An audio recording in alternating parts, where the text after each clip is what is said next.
Well, thank you all for joining us virtually for this exciting small business town hall event.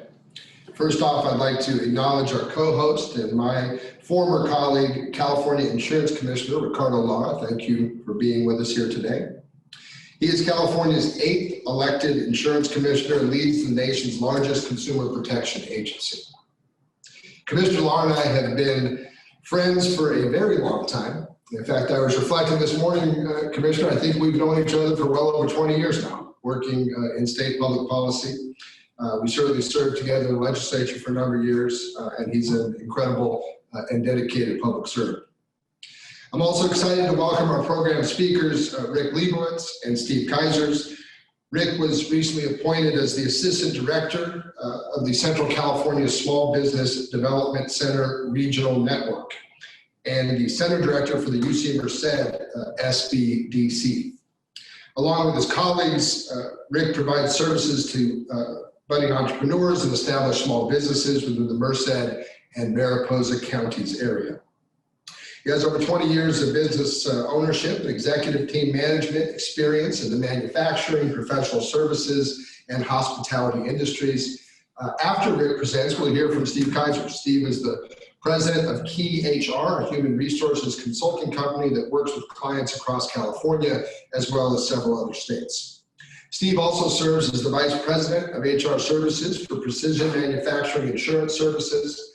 He has served in senior management capacities for more than 3 decades, including at several large multinational Fortune 500 companies. Steve will be addressing common questions posed by employers trying to navigate the pitfalls posed by COVID-19. One quick housekeeping item before we begin. Many of you have submitted questions in advance of this event, and those will be given priority, time permitting. However, we welcome you to submit additional questions via the chat function at the bottom and right side of your screen, and we will try to take those up towards the end of the event. For any questions that we do not have time to get to, we will have someone follow up with you directly using the provided RSVP email. With that, I'm pleased to turn it over to my former colleague and current Insurance Commissioner Lara for his welcome and some discussion. Thank you, Insurance Commissioner.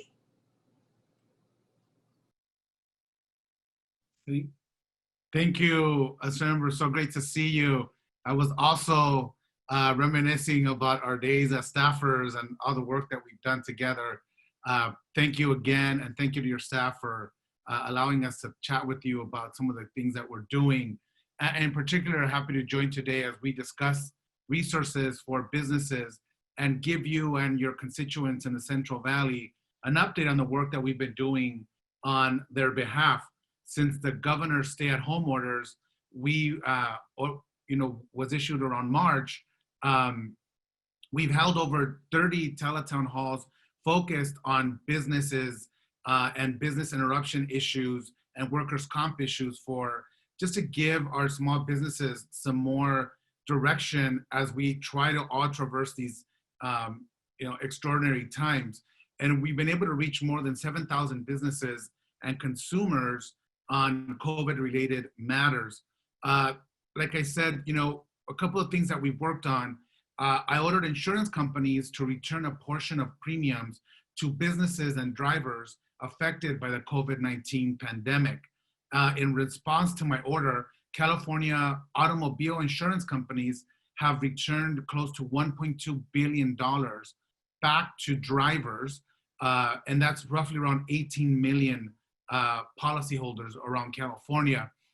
We are still reviewing the premium relief that I've also asked for businesses, and I'm proud to say that I was the only insurance commissioner in the country to expand this to our businesses to make sure that they also had some sort of reprieve, given the fact that their risk has lowered because they were either closed, have less customer traffic, less employees, and so we felt it was critical that our business community also get some reprieve as they're trying to keep their businesses open during these difficult times. And so we are currently reviewing the premium relief for businesses and what that amount totals. So we'll keep you posted.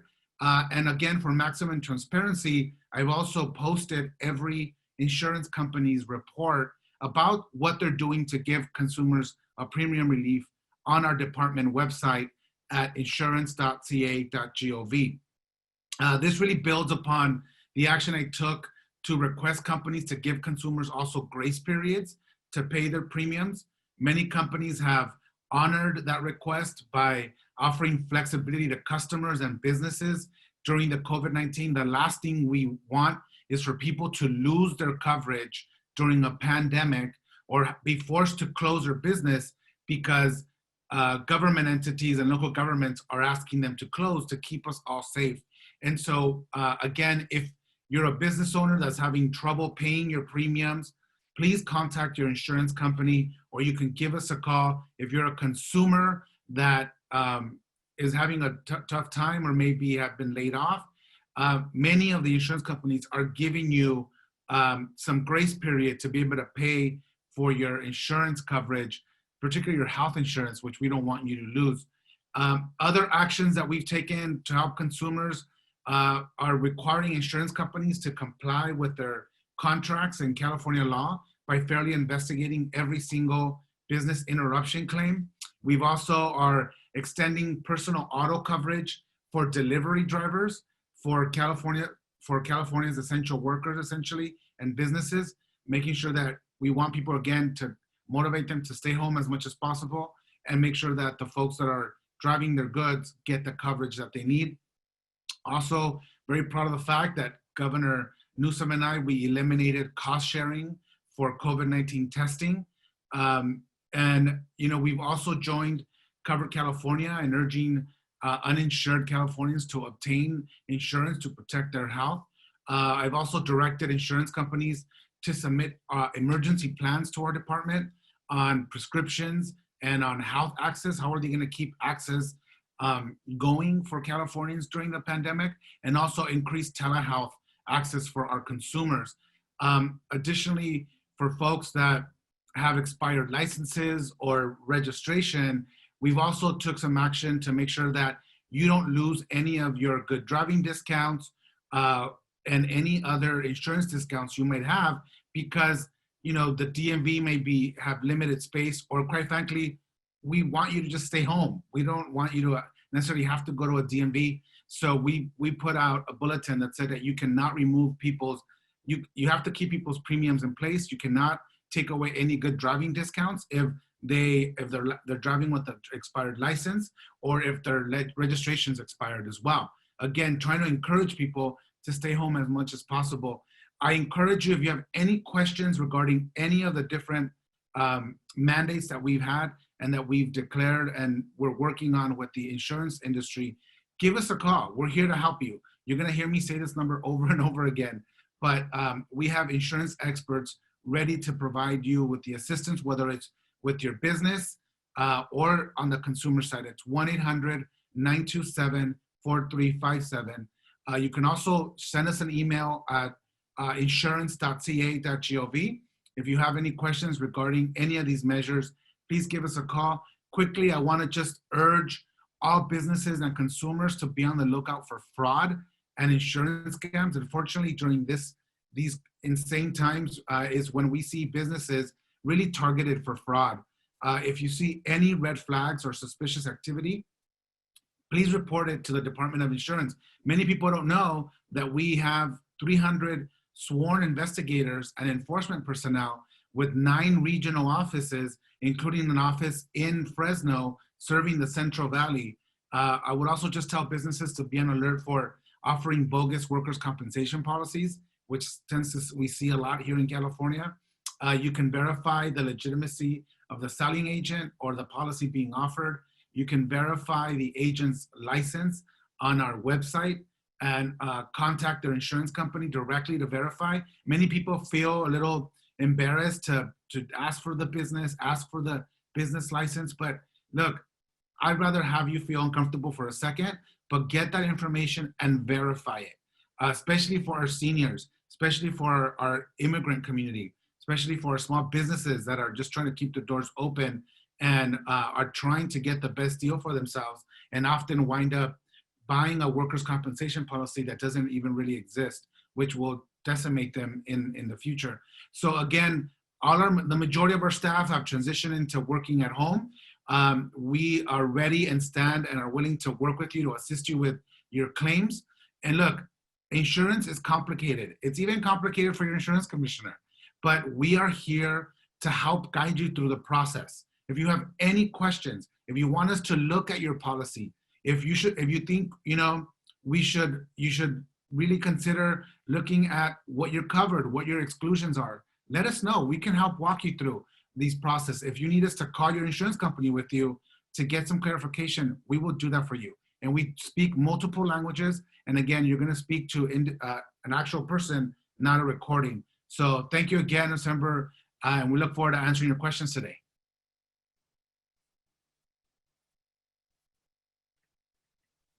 Okay, thank you, Insurance Commissioner. At this time, begin his presentation. Oh, I think I got muted there. So at this time, we're going to move to Rick Leibowitz and his presentation. So if you want to go ahead and begin.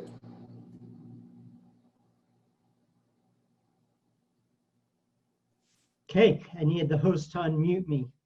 And so I can't share my screen. So my name is Rick Leibowitz, and I'm with the Central California Small Business Development Center Network.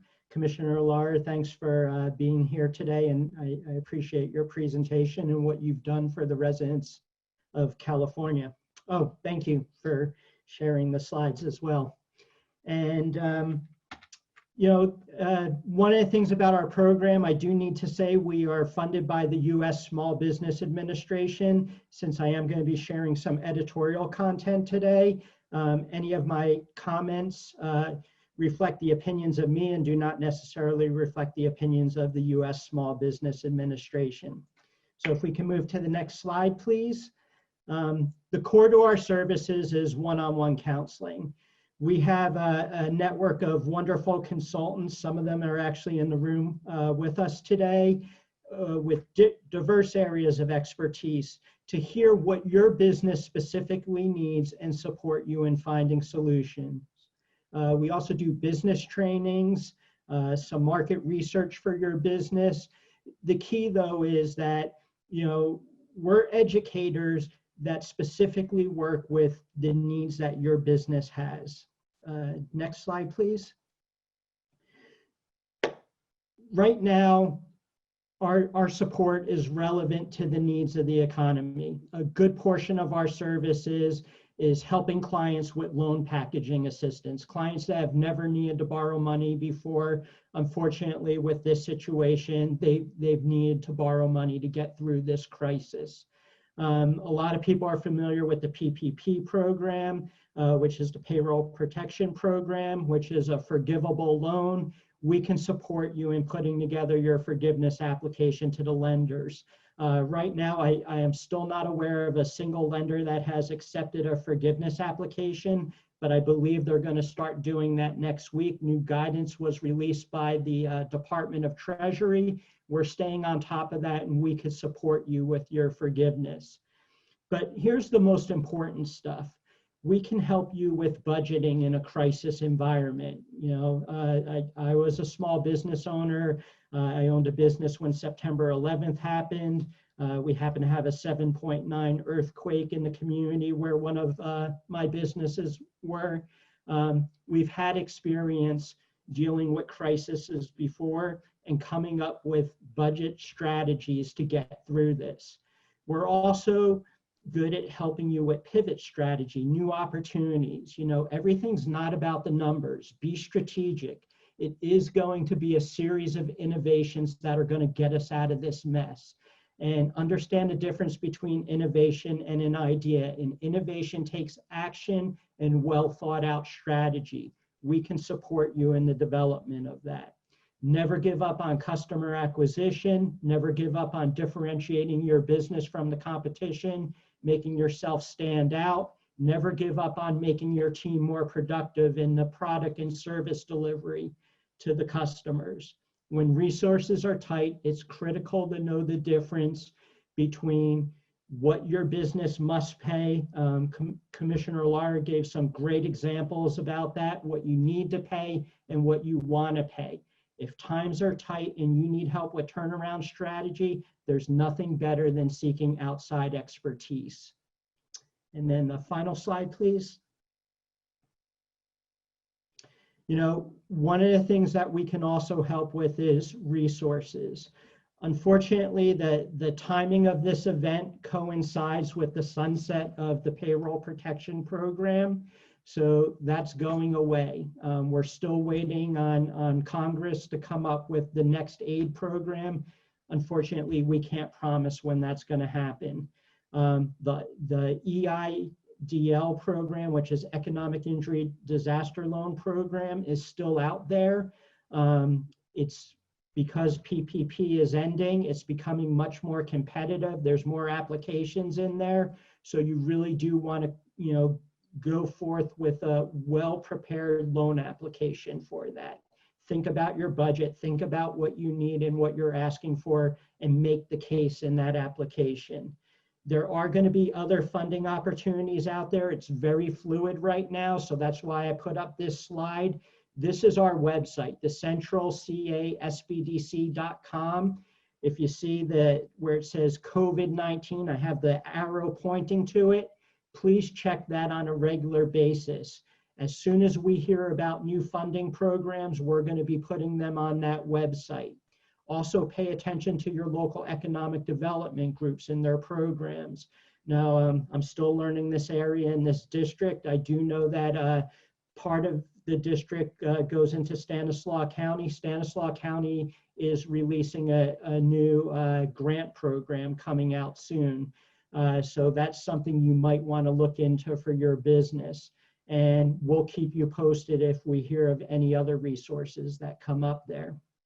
At this point, I'd like to turn it over to Steve, or actually I'll turn it over to Assemblymember Gray, and then he could turn it over to the next person. Thank you very much for having me.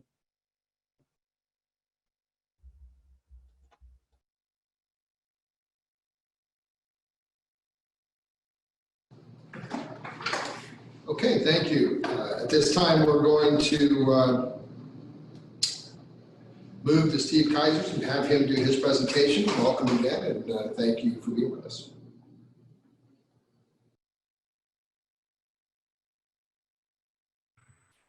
Well, good afternoon, everybody. My name is Steve Keisers. I'm a human resource consultant with the SBDC. Thanks for inviting me here this afternoon. One of the things that I've been asked to do is talk about some of the human resource related issues that have resulted from the COVID-19 pandemic. So what I wanted to quickly talk about is some of the issues that employers face out there as far as what happens to one of their employees if something happens. I think it looks like I'm going to have something pop it up here shortly. All right. So there's a couple of questions that I commonly see. I work with, between my private practice and the SBDC, well over 100 different clients, small businesses throughout California. This is some of the questions we see a lot. What if someone doesn't want to return to work and they have no symptoms? That's one of those people out there that may or may not be in a high risk category that just is fearful about returning to work. Well, good, bad, or indifferent, there are no relief packages like the Families First Coronavirus Recovery Act that provides any benefits to them. So that would be something akin to the employee just saying, I don't want to go to work. So as employers, if somebody does not have any symptoms and they don't want to come to work, you have no legal requirements, okay?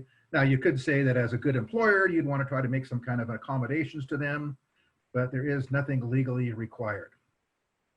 Another question we see is, what if someone's family member tests positive? We see a lot of this where somebody's spouse tests positive or another member who's living in the household has a positive test for the COVID-19. When that happens, we know that the employee has been exposed to the coronavirus. Since we know that, as an employer, you have an affirmative obligation to provide a workplace that's safe. So you have to make sure before you allow that employee to come back into the workplace that they're safe. So one of the two things you can do is you could say, well, since you've been exposed, you've got to wait 14 days before we'll allow you to return to the workplace. Or you can have a test to show us if you test positive or not for the coronavirus. What qualifies for the Families First Coronavirus Recovery Act? Sick leave. Every employer in our state has to provide this sick leave under the Families First Coronavirus FFCRA.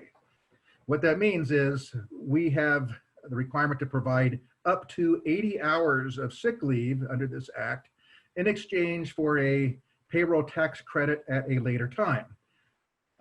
Under the act, there are 6 reasons that a person can qualify for this sick leave. The first would be is if the employee is subject to a federal, state, or local quarantine or isolation order. Okay, it's not if they want to quarantine or if their employer tells them to quarantine, but it has to be a state or local municipality quarantine order. Another reason that they could qualify for the sick leave would be as if the employee is advised by a healthcare provider to self-quarantine. Also, if an employee is experiencing symptoms of COVID-19 and seeking a medical diagnosis. I see this one a lot. Okay, this is when the employee says, look, I'm not feeling good. I want to take off and I want to get paid for it. They actually have to go out there and seek a medical diagnosis and provide some kind of evidence that they have done that or are doing that, or else they're not going to legally qualify for the FFCRA sick leave. If you as the employer go ahead and pay them that sick leave without them actually getting the test, you may not be able to claim a tax reimbursement or payroll tax reimbursement for that at a later time. Again, the person has to have symptoms and they have to be out there getting a medical diagnosis or / a test. If the employee is caring for an individual who is subject to an order as described above. So if somebody's wife, spouse, significant other, child is at home and has to quarantine because they have the coronavirus, if they're staying home to take care of them, they would also qualify for the sick leave. There's some other stuff in there about childcare. Right now, a lot of the childcare centers are closed, schools are closed.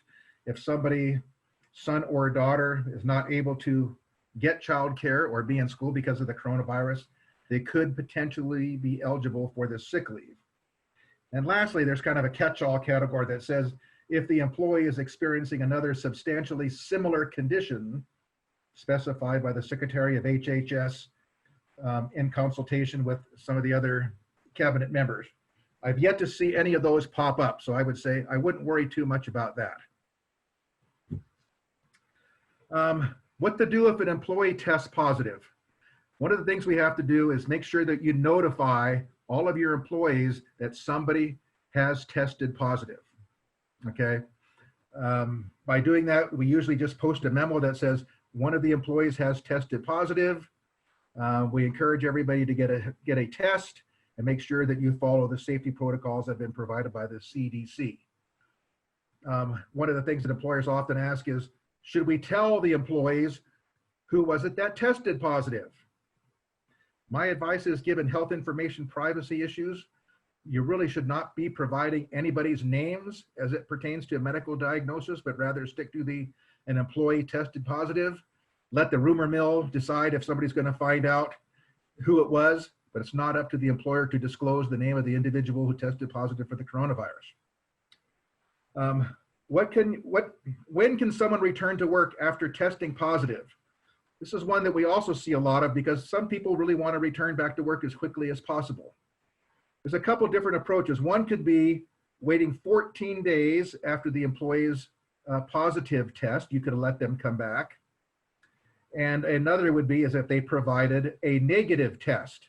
Employers have the option to go either way. I am advising all of my clients to make sure that they show evidence that they have a negative test.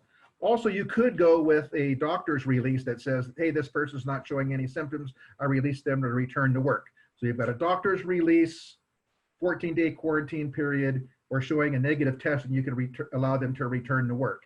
Again, my recommendation is make sure they always have a test because you never really know exactly when they contracted anything. So starting a 14-day countdown may be problematic. Those are the main questions that I wanted to provide to you guys today. I know you may have a whole lot more. I don't know if we'll have time for that, but if we do, I'll make myself available. If not, I'll try to make my contact information available through the SBDC, and you can contact me directly, and I will be happy to help you. Thank you.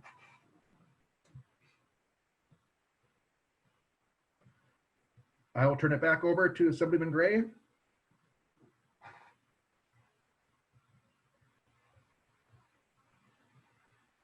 Or not. Okay, thank you. You seem to have a little delay there in getting ourselves unmuted, but thank you for your presentation and appreciate your willingness to follow up with everyone on this call. At this time, we're going to go ahead and move to our question and answer period. And as I said at the beginning, we have a series of questions that were submitted in preparation for the event. And so we'll start with those, and then we'll move into any questions that people can share again in the chat room on the bottom of the screen. So the first question for the insurance commissioner is, I paid my insurance and understood it included business interruption coverage. Why isn't loss of business due to COVID-19 pandemic covered?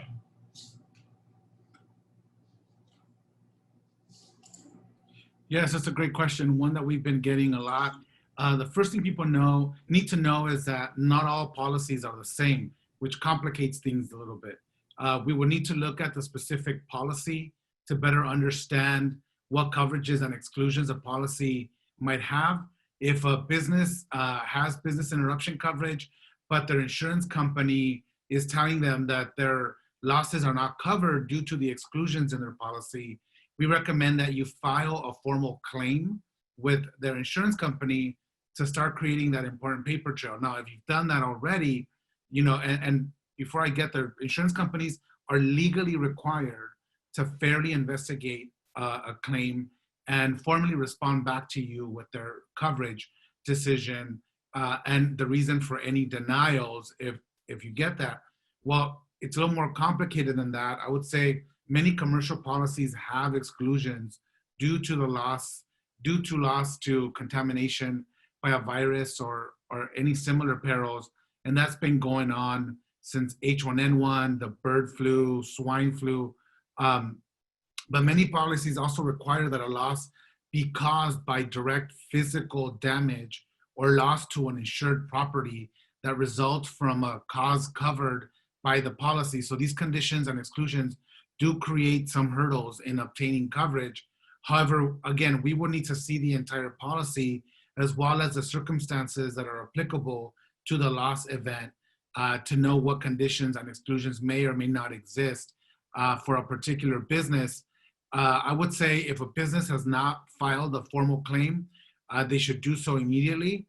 If the business has filed a claim and that claim has been denied, we recommend that you file a request for assistance, which is you do that in our department by calling us at 1-800-927-4357 or through our website at insurance.ca.gov. Well, it's true that many commercial policies have provisions that may exclude coverage for business interruption.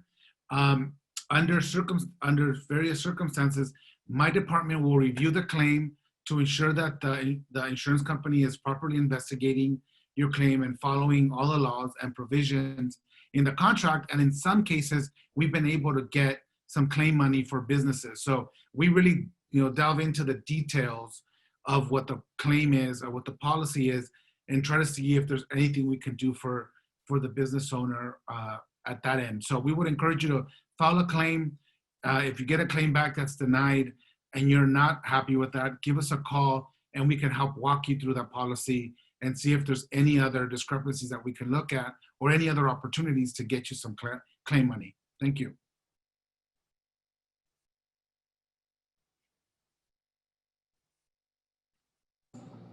Okay, thank you, Insurance Commissioner. The next question is directed to Rick. I purchased a business in October of last year. Our projections at the time had us profitable in June of 2020. However, with COVID, our business is off. I have been funding operations out of my own pocket. However, given the extra time it's going to take to get to profitability, I am now looking for a working capital loan. I'm working through the local SBDC. I applied for an EIDL loan months ago. I've called and have been told there's such a backlog that it's just going to take time. What other options are available?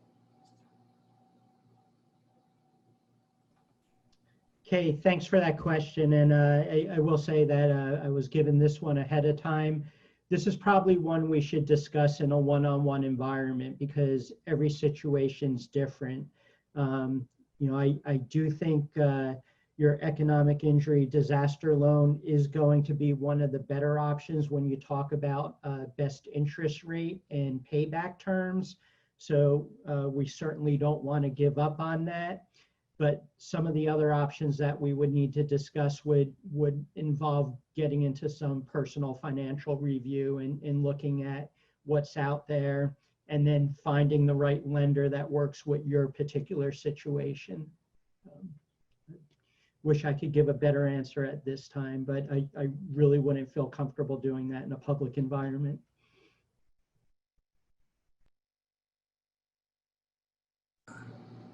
Okay, thank you. The next question is directed again at the insurance commissioner.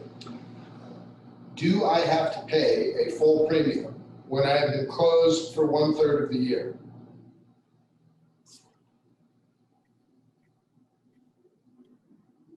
So no, this is why we asked and are mandating that insurance companies return portions of the premium for folks that no longer really reflect the risk that they're paying.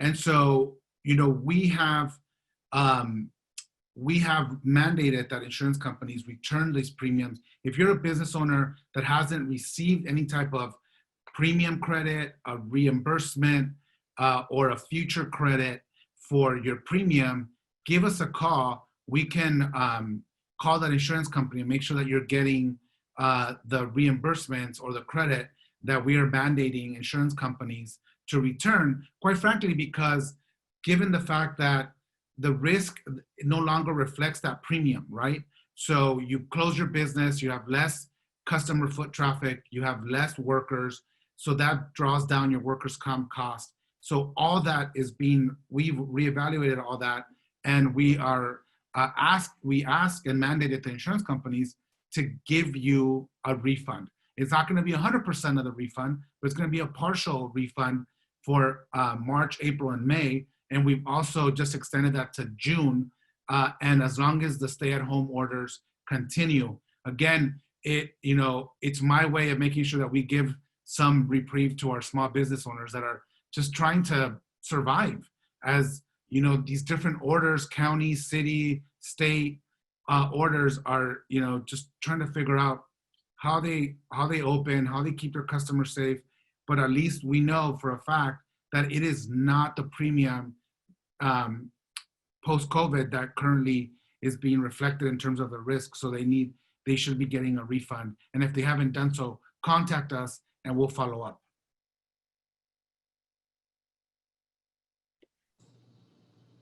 Okay, thank you. The next question, again, for the insurance commissioner. Can workers' comp insurance companies exclude COVID-19 from their coverage, whether or not they're considered essential businesses? Yeah, workers' compensation, excuse me, workers' compensation insurers cannot exclude COVID-19 from their coverage. All workers affected by COVID-19 on the job are eligible for workers' compensation benefits, whether or not they're considered essential. Workers' compensation also applies to our immigrant workforce, important to note in the Central Valley. And we've sent notices and issued notices to insurance companies on April 6th to remind insurance companies that these existing legal protections exist for every single Californian. As we recall, Governor Newsom signed an executive order creating the presumption that a worker contracted COVID-19 while on the job if the worker is diagnosed with COVID-19 or test positive within a 14-day period of performing the labor or service at work. This order applies to all workers, whether or not they're deemed essential, by the way. But I have to say to our business owners, this is a rebuttable presumption.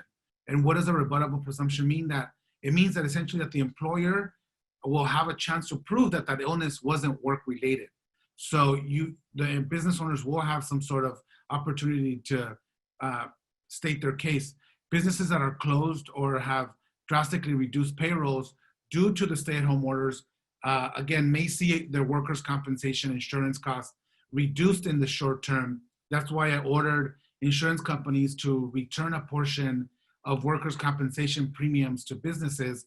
And I also issued the emergency workers' comp regulations to make the changes to reflect the lower risk of worker injury in light of the pandemic. These regulations will mandate insurance companies to recompute premium charges for policyholders to reflect the reduced risk of loss that I was talking about earlier, and make sure that it's consistent with my bulletins and will result in savings for policyholders, and our business owners as well. I think I have Alec from our legal department who does a lot of these workers' compensation kind of questions. Just Alec, if you're on, can you just maybe anything that I may have missed that our business owners should know about the emergency regulations?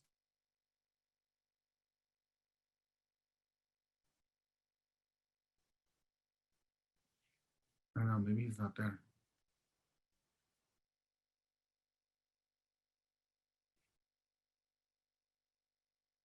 Oh, maybe not. All right, well, thanks again. If you have any questions on any of the regulations for our workers' comp, just again, give us a call and we can help walk you through that as well. Thank you, Assemblymember.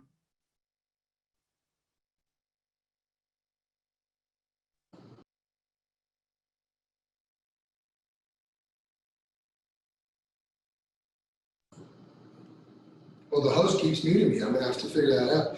The next question is for Steve.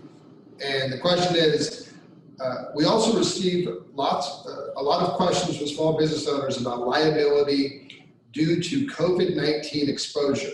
How can businesses deal with these liability issues?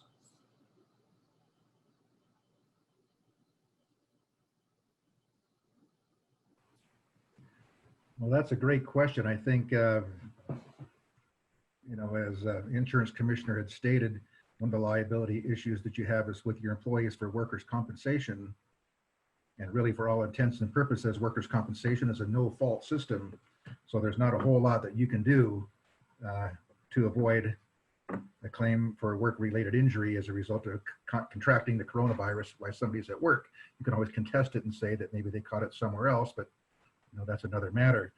As far as trying to avoid liability from perhaps a customer or a vendor or somebody of that nature who comes on your property, frankly, I'm not qualified to weigh in on that as how you can avoid that liability, other than, to just follow the strict protocols that the CDC has put out that say, do your social distancing, wear a mask, wash your hands, keep your place sanitary.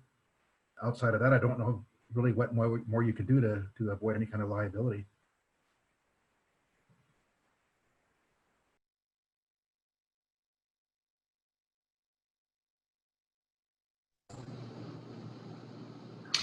Commissioner, do you want to weigh in on that at all?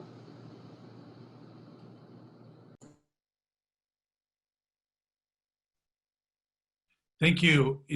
Again, Steve, pretty much agree with what he said, but one of the things that we've been doing is, even when you reopen your businesses and you're going to need time to recover, the liability issue is going to be key. So that what we're looking at in the department is going to be watching closely to make sure that the insurance companies are giving you as much flexibility as possible, that they're willing to and that they must be willing to abide by their contract. So, I understand the burdens being placed on businesses as they attempt to reopen will still be, keeping their employees and customers safe. It is not an understatement to say that obviously lives are a matter here. But I would also just say and add to what Steve said about businesses should follow the governor's resiliency roadmap, as well as local guidelines for what processes the businesses must follow. And that will go a long way towards helping us get through the pandemic. But also, as businesses reopen, this is the perfect time to have a conversation with your insurance agent and your insurance company to get guidance regarding how to safely return to business, and also to make sure that businesses the business has the right type of coverage in place. That is critical. So again, engaging your insurance agent and insurance company to figure out, am I properly covered under these circumstances? Should, I be liable? So I think this is a perfect opportunity that if you still haven't had that conversation with your agent, to have that. Again, if you need an expert from the department to help you decipher your coverage, or if you're not satisfied, or call your agent and broker with you to help, be on your side, give us a call at 1-800-927-4357. As I discussed earlier, workers are specifically covered if they contract COVID-19 while on the job. And again, just wanted to help clarify some of these things and give business owners some tips on what they should do in terms of the liability issue, and get some more information from your agent. This is the perfect time. You do it as you're opening your business. Thank you.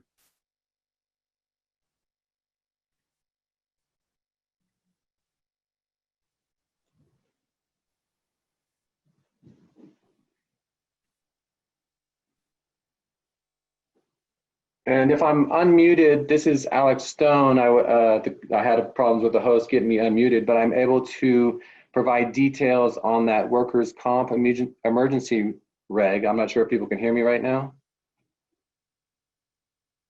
Okay. Yeah, so the commissioner passed these emergency workers' comp regs that do several things to help out, businesses and employers. First, the employers are permitted to reclassify an employee if the employee's duties have changed to a clerical type classification, reflecting that employee's lower risk of injury when compared to that employee's previous classification. And this reclassification will reduce the employer's premiums for these employees who are now at a lower risk because they're working from home, even though they may not have previously done so. And that change is retroactive to March 19th, which was the first day of the governor's statewide stay-at-home order, and concludes 60 days after that order is lifted. And so next, these emergency regulations will also lower premiums for some employers by excluding from premium calculations the payments made to an employee, including sick leave or family leave, while that employee is not performing duties of any kind for the employer. And so typically these payments would have been used as a basis for the employer's workers' comp premium, but this change now will lower the employer's rate by reducing the amount of payroll assessed. And the employer will not now pay premium for paid workers who are otherwise being furloughed. Also, the new regulation excludes COVID-19 related claims from being included in future rate calculations, so that employers are not penalized with higher rates due to COVID-19 claims. So it does quite a few things to help out employers in this area. And then finally, the commissioner also adopted rules that will permit the department has something called a statistical agent that will collect COVID-19 related claims data, so that the department and the commissioner can continue to monitor the overall effect of the pandemic on the workers' comp market and take action as needed going forward. Thank you. Okay, thank you. Appreciate that information. We have one final question that's been submitted. This is for the insurance commissioner. What are my options if I do not have coverage for business losses due to the COVID-19 virus? Yeah, if you truly don't have any business interruption coverage, you should look at the various, I would say, federal, state, and local programs, again, available through your SBA and other sources. However, if you have a commercial policy, but your insurance company is telling you that you don't have business interruption coverage, or that there is no coverage when losses are caused by a virus, we recommend, again, that you file a formal claim with your insurance company. As I mentioned before, insurance companies are legally required to fairly investigate coverage decisions and your claim, and to see if there's any reason for any of the denial that they may make. The department can also walk you through your policy to make sure what the insurance company is telling you is actually accurate. So again, why it is important for you to give us a call if you have any questions. We can help decipher the legalese within your policy to actually make sure that what you're getting told by your insurance company is accurate. So please, give us a call.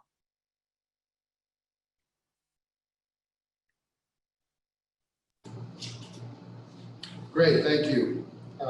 We'll make one last call for questions. We're getting ready to wrap up, kind of right on time here. Any additional questions anyone wants to share? Maybe you can throw them in the chat room, if so. I'll give it a minute to start that. And then, Insurance Commissioner, would you like to make any closing comments before we wrap up? Yes, thank you. Again, thank you for this opportunity.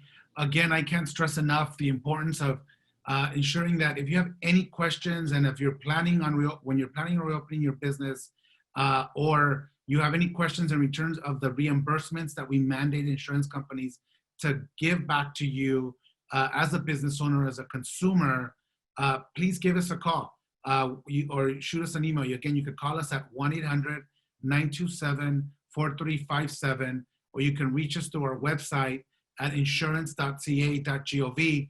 Again, don't be, bashful. This is what we do. We want to make sure that we help you and that you have any questions. I'd rather you ask us the questions and be better prepared as we move forward. And then again, this also, I have to say, because we're in fire season, this is the perfect time for you to look at your home policy, look at what your coverage limits are, look at what your exclusions might be in your homeowner's policy as well. It's better for us to try to prevent and prepare you before a disaster happens than after. So don't be shy, give us a call. We speak multiple languages. We're ready to answer your questions. And so again, Assemblymember, great. Thank you again. It's great to see you. I'm glad that you're safe, and all my best to your family.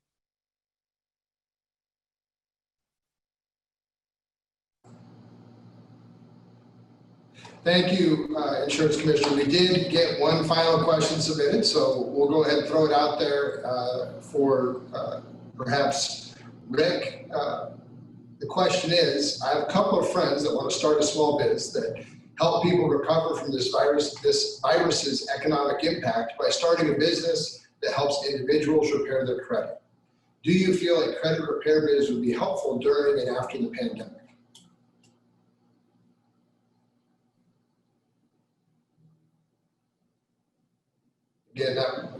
Yeah, so that's a great question. And first of all, I'll say it's very entrepreneurial right there. You've identified a problem and you're coming up with a solution. So I just moved here from Oregon, and so I could, unfortunately, I'm more familiar with Oregon legislation in the works than California legislation in the works. And there have been some executive orders in Oregon to prevent credit impact from certain things like default on bills, rent payments, and things like that can't hurt personal credit in the state of Oregon right now. I don't know what's in the works either nationally or at the state level with that. So there might be a point where anything COVID related might go outside the door. But I will say that there's always a need for help with credit repair in pre-COVID. And I'd say a lot of the people that we're working with now, their credit was already damaged and they can benefit from those services. I think it's a very much needed service out there, and finding reputable people to do it is often hard to do. I also want to comment on something Commissioner Alar said earlier. As you look out for resources, the same thing he said about insurance applies to business loan programs and things you're hearing about grants. There's lots of fraud out there. Please be cautious and double check things before you explore a program. You should not need to pay an application fee. You should not need to pay a fee to get financing. If that happens, I really suggest you reach out to us and let us help you with the due diligence on that, whether it's a reputable funding source. Thank you. Thank you again, Rick, and thank you, Insurance Commissioner. It's been a very productive discussion. It's great to see you. Appreciate your friendship, your service to the community. Please take up the Insurance Commissioner, his offer to use his office as an advocacy organization and a resource for you and your business activities, as well as my office. You can reach us at 209-726-5465 if there are any questions that we didn't get into today or additional resources you're looking for with local, state, or federal government. We'll certainly take those calls, and if we can't help you, steer you to the correct place to get the answers you need. Appreciate everyone taking the time. Thank you again to Steve and Rick. Appreciate your expertise and your presentations today. And as always, we're here to serve you, and please don't hesitate to contact my office. Thank you, everyone.